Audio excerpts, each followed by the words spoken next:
after the farmer and the pie chain get involved in this forward contract, a few questions start to pop up in each of their minds. The main one is, what if the other party isn't able to uphold their end of the contract? And this is called counterparty risk.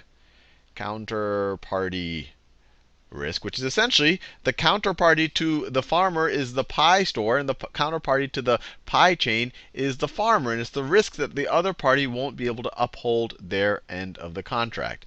The other thing that starts to worry either one of these is, what if they start to have second thoughts about this forward contract that they entered into? Would they be able to maybe sell their obligation to someone else? So is there any way to trade the contract?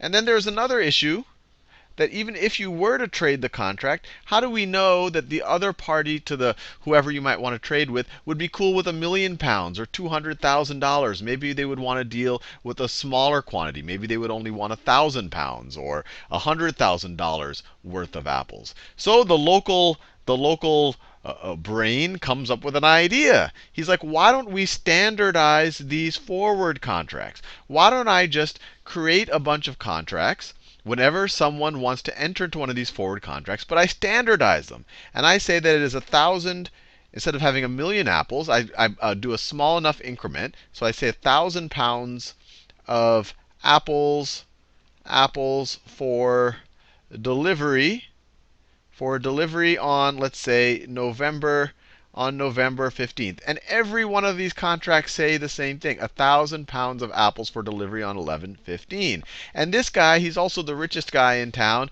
He's already been running a stock exchange. And so to help alleviate the counterparty risk fear, he also says that I'm going to guarantee.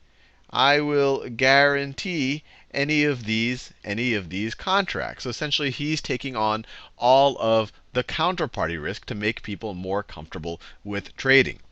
So all of a sudden, what happens is that now these guys don't have to do a one-off contract. They don't have to do this one-off forward contract.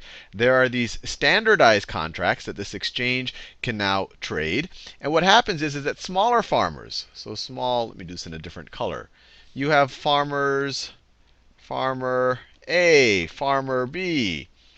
Farmer B can now transact with, I should say, I guess we could call it customer C and customer D, where they could agree to have a fixed price, but they could do smaller increments, more granular increments. And if any of them want to get out of it, they can by selling their contract to another person on the exchange. And these more standardized forward contracts, they're still essentially the same thing. They're just standardized. They're agreements to transact at a future date. Give a certain amount of money for a certain amount of something else. It could be a security. It could be apples. These things, these standardized forward contracts, these are called